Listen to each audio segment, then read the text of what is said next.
దయచేసి ఇంకెప్పుడు నీ నిర్దోషిత్వాన్ని నిరూపించుకోవడానికి నా ముందు నిలబడొద్దు. ఆవేశం అదుపు తప్పితే నా నోటి నుంచి ఎలాంటి మాటలు వస్తాయో నాకే తెలియదు. వెళ్ళిపో, వెళ్ళిపో ఇక్కడి నుంచి. అర్థమైంది కృష్ణ. తలరాత బాగుండునప్పుడు తాడే పామే కరుస్తుంది అంటారు. నాకు జరిగింది కూడా అదే. నేనే తప్పు చేయకపోయినా ప్రతిసారి పరిస్థితులే నన్ను దోషిగా నిలబెడుతున్నాయి. కానీ ఒక్క మాట చెప్తున్నాను, గుర్తుంచుకో. నేను చూసిందే కరెక్ట్ అని మొండిగా వాదించే వాళ్ళని ఆ దేవుడు కూడా ఒప్పించలేడు. నిజాన్ని అబద్ధం చేయాలని ప్రయత్నించే వాళ్ళు కూడా ఆ దేవుడు విధించే శిక్ష నుంచి తప్పించుకోలేరు. ఏది పాపమో ఏది పుణ్యమో నిర్ణయించడానికి ఆ భగవంతుడున్నాడు. కానీ ఈలోగా జరిగే పరిణామాలకి అనర్థాలకి కారణం నీలాంటి మనుషులే, ముమ్మాటికి నీలాంటి మనుషులే. ఇప్పుడు నేను నీ ముందు నిలబడింది నా నిర్దోషిత్వాన్ని నిరూపించుకోవడానికి కాదు. మరిది స్థానంలో నిలబడ్డ మగాడు తల్లిని కాబోతున్న నా గురించి ఇప్పటికైనా అర్థం చేసుకుంటాడని,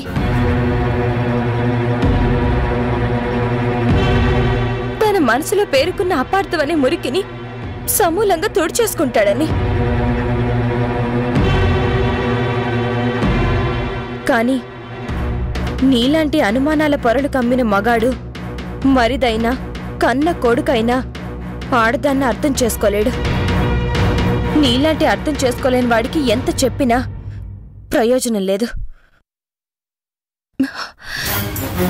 వెళ్లే ముందు ఒక్క మాట, మన కళ్ళతో చూసిందే నిజం, మన కాళ్లతో నడిచిందే మార్గం అనుకుంటే అంతకన్నా మూర్ఖత్వం మరొకటి ఉండదు.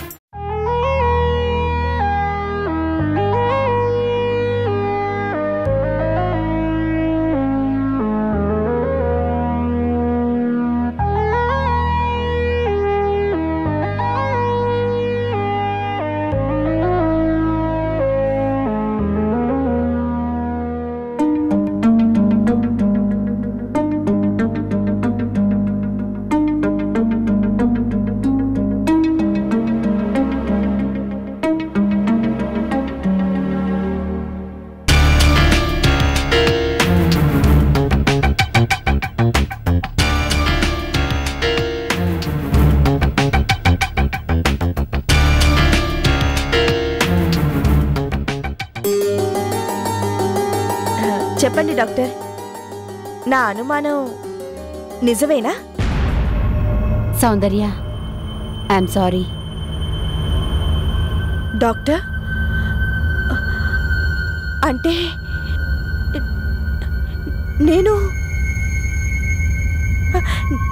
నాకు నీ అనుమానం నిజం కాదు.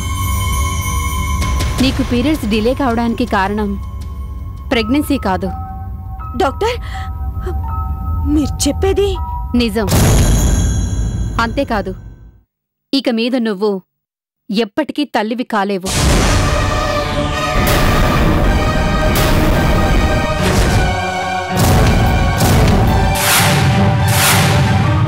సౌందర్య, నీకు నేను గతంలోనే చెప్పాను, అబార్షన్ చేయించుకోవడం అంత మంచిది కాదని. నువ్వు నా మాట వినలేదు. నీ మొండి పట్టుదలతో నేను కాదన్నానని ఇంకో డాక్టర్ దగ్గరికి వెళ్ళి అబార్షన్ చేయించుకున్నావు. అక్కడ వాళ్ళు ఏం చేశారో ఏం జరిగిందో నాకు తెలీదు. కానీ నీకు శాశ్వతంగా పిల్లలు పుట్టే ఛాన్సే లేదు. నువ్వీ జన్మకి తల్లివి కాలేవు.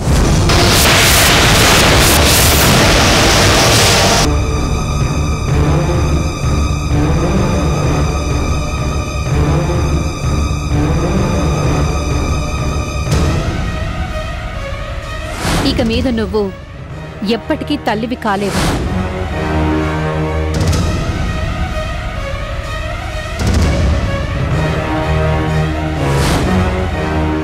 అర్చన, ఇది నిజమేనా?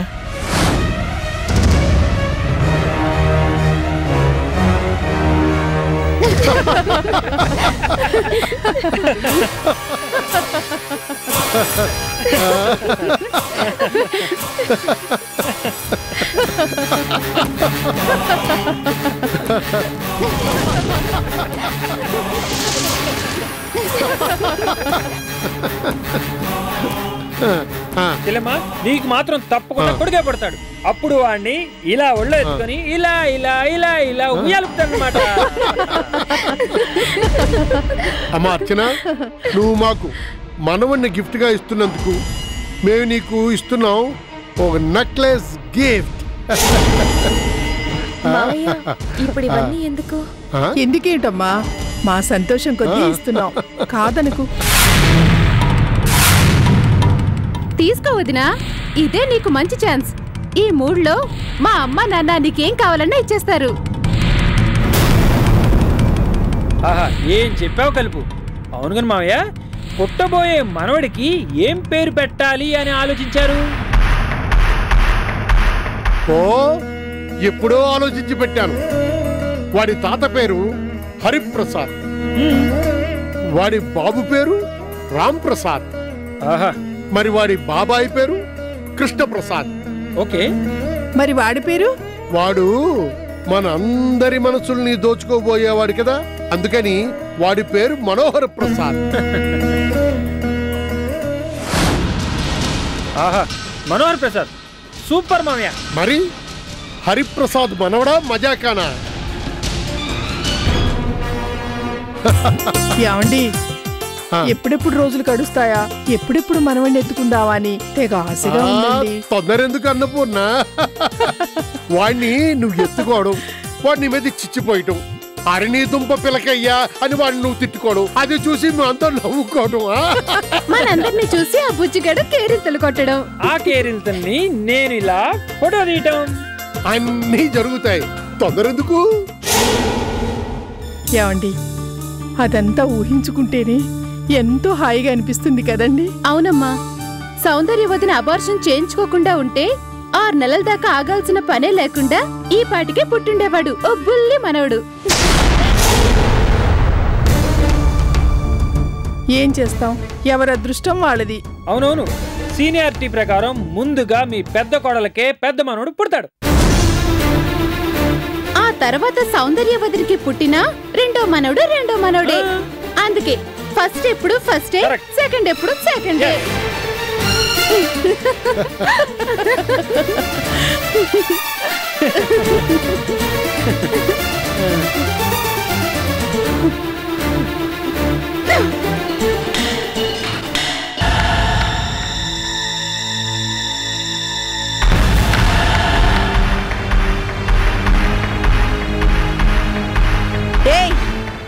దాని గురించి మాట్లాడాలనుకుంటే ఎంతైనా మాట్లాడు, కానీ నా గురించి మాట్లాడావనుకో జాగ్రత్త, నోరు కంట్రోల్లో పెట్టుకో.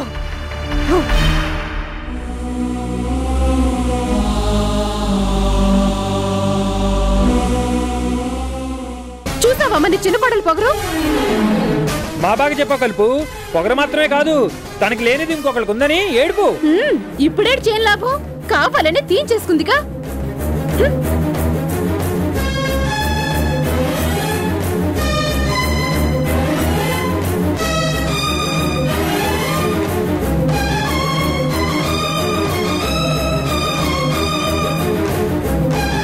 ఊరుకోమ్మా, సౌందర్య మాటలు మనకేం కొత్త కాదు కదా.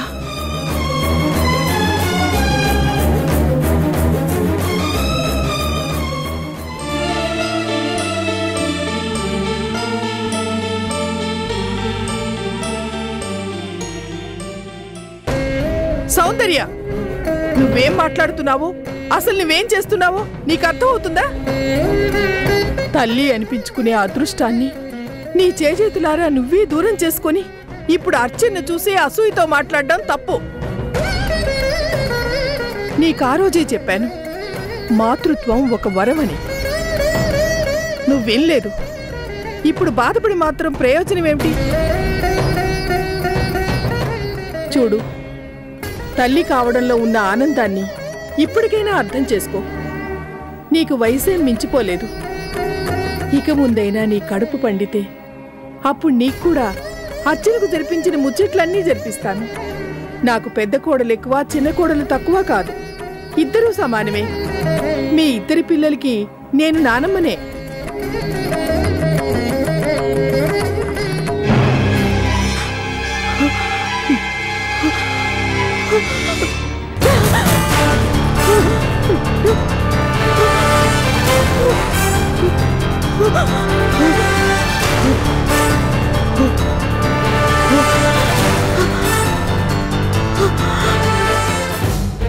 ఏదో చెప్పాలన్నావు, ఏంటది? సార్, మన కంపెనీకి ఓ మంచి ఆఫర్ వచ్చింది. ఏం ఆఫర్? మన దగ్గరున్న బళ్ళన్నీ రోజు బయట తిప్పాలంటే బుకింగ్లు కావాలి, కస్టమర్లు రావాలి.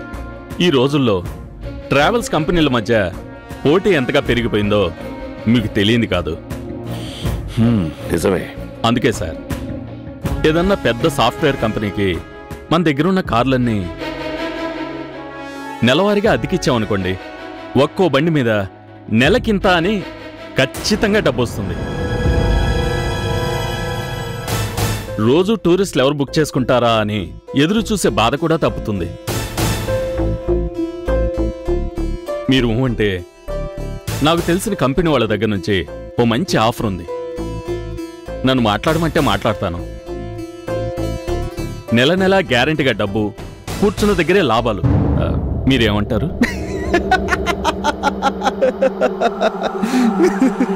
ఏంట్రా శివ, ఎందుకు నవ్వుతున్నావు? నవ్వకి ఇంకేం చేయమంటావు మావా? ఐడియా బానే ఉంది కదా. ఒప్పుకోండి అయ్య గారు, ఒప్పుకోండి. నిజంగా మాణిక్యం మావది సూపర్ ఐడియా. శివా, నువ్వు ఆగు మాణిక్యం. ఏ, నీకు నచ్చలేదా? ఏం ఐడియా అయ్య గారు? తొక్కల ఐడియా. రాయ్ మాణిక్యం, వాణ్ణి చెప్పని. ఏంటేంటేంటేంటి?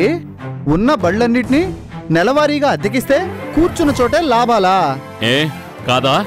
అయ్యో మాణిక్యం మామ, నువ్వు చెప్పినట్లే చేస్తే ఏమవుతుందో తెలుసా? ఒక ఏడాది తర్వాత ఖేల్ ఖతం, దుకాన్ బంద్. శివ, క్షమించండి అయ్య గారు. అన్నం పెడుతున్న సంస్థ మూతపడకూడదనే ఆ మాట అనాల్సి వచ్చింది. అంటే నేను చెప్పినట్టు చేస్తే? నేను చెప్పినట్టే జరుగుతుంది. ఒక్కొక్కరు నెలవారీ అద్దెకిస్తున్నాం కాబట్టి గ్యారంటీగా నెలకి ఒక అమౌంట్ వస్తుంది. నిజమే, కానీ బండి సంగతి ఏంటని? అద్దె కడుతున్నాం కాబట్టి కంపెనీ వాళ్ళు బండిని డొక్కైపోయేదాకా తిప్పుతారు. డీజిల్ కూడా వాళ్లే కొట్టించుకుంటారు. వాడకం ఎక్కువయ్యి బండి లైఫ్ తగ్గిపోతుంది. 5-6 ఏళ్లు రావాల్సిన బండి ఏడాదికో 2 ఏళ్లకో బోరుకొచ్చేస్తుంది. సెకండ్ హ్యాండ్లో అమ్మినా ఎవ్వరూ కొనరు. అదే కార్ని మనమే తిప్పితే ఎప్పుడు కండిషన్లోనే ఉంటుంది. పెట్రోల్ రేటు పెరిగినప్పుడల్లా మీటర్ రేట్లు పెంచొచ్చు. లాభాలు పెరుగుతూనే ఉంటాయి. ఫైనల్గా లెక్కేసుకుంటే మామ చెప్పినట్టు చేస్తే ఇంత పెద్ద బొక్క పడుతుంది. సార్, అది లేదు మాణిక్యం, వాడు చెప్పింది రైట్. పరిగెత్తి పాలు తాగడం కన్నా నిలబడి నీళ్లు తాగడం మంచిది. అది అయ్యగారి మాట అంటే.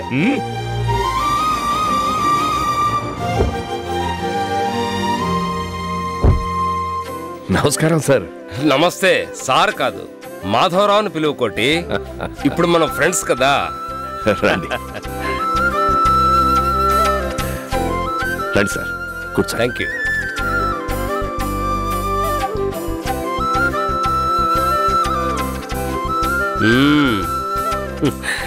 కొద్ది రోజుల్లోనే బిజినెస్ బాగా ఇంప్రూవ్ చేశావు.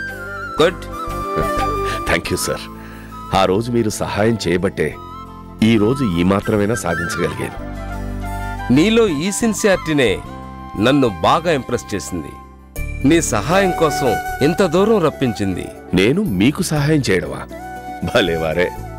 సహాయం కాకపోతే సహకారం అనుకో, భాగస్వామ్యం అనుకో. సార్, మీరంటున్నది నిజం కోటి. చాలా రోజులుగా నాకేదైనా కొత్త బిజినెస్ స్టార్ట్ చేయాలనుంది. ఏం చేస్తే బాగుంటుందా అని సీరియస్గా ఆలోచించా. ఫైనల్గా మిడిల్ క్లాస్ నుంచి రిచ్ ఫ్యామిలీ వరకు అందరూ మోజు చూపించే ఆటోమొబైల్ ఫీల్డ్లో అయితే లాభాలు బాగుంటాయని నా నమ్మకం. ఎన్ని లక్షలైనా సరే బిజినెస్ చేయడానికి నేను రెడీ. మరి నువ్వు రెడీనా? నేనా? కంగారు పడకు. ఎగ్జిక్యూషన్ నీది, ఫైనాన్స్ నాది. మనిద్దరం కలిసి ఏదైనా పెద్ద కార్ల కంపెనీకి డీలర్షిప్ తీసుకుందాం. భాగస్వామ్య పద్ధతిలో వ్యాపారం చేద్దాం. వచ్చే లాభాల్ని సమానంగా పంచుకుందాం. 50-50 ఏమంటావు? మాధవరావు గారు, మీరు నా మీద నమ్మకం ఉంది కాబట్టి ఈ ప్రపోజల్తో వచ్చాను. చెప్పుకోటి, నీకు ఓకేనా? Okay sir. Thank you. But no, ఇందాకే చెప్పాను సార్ అనొద్దని. ఇప్పుడు చెప్తున్నాను, నేను మాధవరావు, నువ్వు కోటేశ్వరరావు, ఇద్దరం 50-50 పార్ట్నర్స్. ఓకేనా? ఓకే.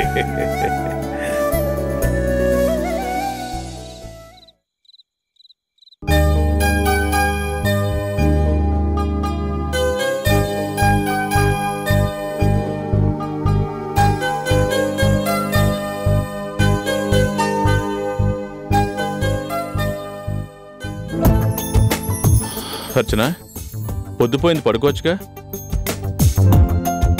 అవును, ఏంటి అంత ఇంట్రెస్ట్గా చదువుతున్నావు? Very good.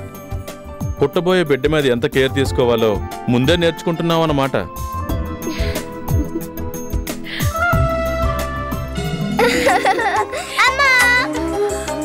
అమ్మా లల్లి, ఏంటా దూకుడు? అలా మీద పెడితే అమ్మకి నొప్పెట్టదు. ఎందుకు పుడుతుంది డాడీ? నేనెప్పుడు అమ్మ మీదకి ఇలానే దూకుతాను కదా కదమ్మా. ఏమైందమ్మా? లల్లి, నేను చెప్పాను కదా, చూడు అమ్మకి నొప్పి పుట్టింది. ఎందుకు డాడీ?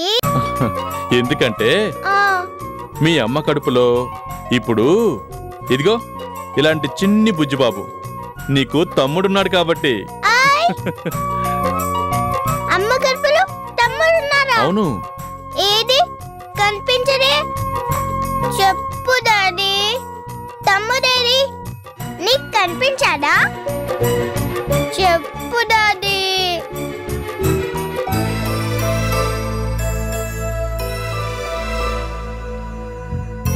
ఓ మై గాడ్, మళ్ళీ మొదలు పెట్టారా మూగ సైకిలు? నువ్వేనా చెప్పమ్మా. Where is my Bujji brother? Lalli, అలా కుదపకూడదమ్మా. అయ్యో కర్మ కర్మ, దూకకూడదు, కుదపకూడదు. వై? I want answer. ఎందుకు? ఎందుకో మీ డాడీ చెప్పారు కదమ్మా. నీ తమ్ముడు ఇప్పుడు కాదు, ఇంకొన్ని నెలల తర్వాత. ఇంకా కొన్ని నెలల తర్వాత కనిపించడమే కాదు, నిన్ను చూసి నవ్వుతాడు, నిన్ను పలకరిస్తాడు, నీతో కలిసి ఆడుకుంటాడు కూడా. నిజంగా? అమ్మా, తమ్ముడు నీతో మాట్లాడతారా? అయితే తమ్ముడితో నేను ఒకసారి మాట్లాడతానమ్మా, ప్లీజ్ అమ్మా. లల్లి, గొడవ చేయకు. అబ్బా నువ్వు ఉండు డాడీ. చెప్పమ్మా, నేను తమ్ముడికి ఒకసారి హాయ్ చెప్పనా?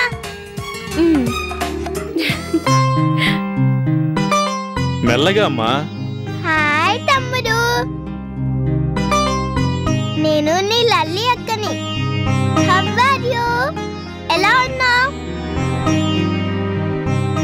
అమ్మ బొజ్జలో వెచ్చగా వచ్చున్నావా?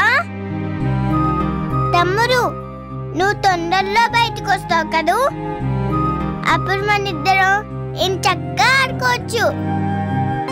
నేను నీకు క్రికెట్ ఆట ఆడిపిస్తాను, సరేనా? నువ్వు చిన్నోడివి కదా, నీకే ముందు బ్యాటింగ్ చేసే ఛాన్స్ ఇస్తాను, ఓకే? మరే నా ఫ్రెండ్ ఉంటే పింకీ, అదేమో బ్యాటింగ్ చేయడం నాకన్నా దానికే బాగా ఎక్కువ వచ్చని నన్ను నేర్పిస్తుండ్రా. నువ్వు వచ్చాక నువ్వు క్రికెట్ ఆడేటప్పుడు ధనాధన్ ధనాధన్ 4 6లు కొట్టి దానికన్నా నువ్వే గ్రేట్ అనిపించాలి. అనిపిస్తావు కదూ? లల్లి, అమ్మని రెస్ట్ తీసుకొని పద వెళ్దాం. ఎక్కడికి? మన ఇద్దరం పక్క గదిలో పడుకోవాలి. నేను రాను, నేను అమ్మ దగ్గరే పడుకుంటాను. నా చిన్న తమ్ముడితో బోల్ బోల్ కబుర్లు లల్లి, చెప్పుకుంటా. చెప్పేది నీకు కాదు. అమ్మా ఫోన్లేండి. అది కాదు అర్చన. ఏది కాదు పెట్టా, నాకు కూడా అర్థమైంది. ఏమర్థమైందా నీకు? చెప్పు. మదర్ చైల్డ్ కేర్ఫుల్ గా ఉండాలి. నాకు కూడా కొంచెం ఇంగ్లీష్ వచ్చు. కొంటె పిల్ల, అల్లరి పిల్ల. నేనే మల్లర్ పిల్లని కాదు. అమ్మ పొచ్చలో ఉన్నారే తమ్ముడు, వాడే అల్లరి పిల్లోడు. Naughty fellow. లల్లి, నువ్వు అక్కవి కదా, అలా అనొచ్చా? అస్సలనను. నా తమ్ముణ్ణి ప్రేమగా చూసుకుంటా. వీరు నాటీ ఫెలో కాదు, స్వీటీ ఫెలో. ఈ లల్లీకి ప్రాణం.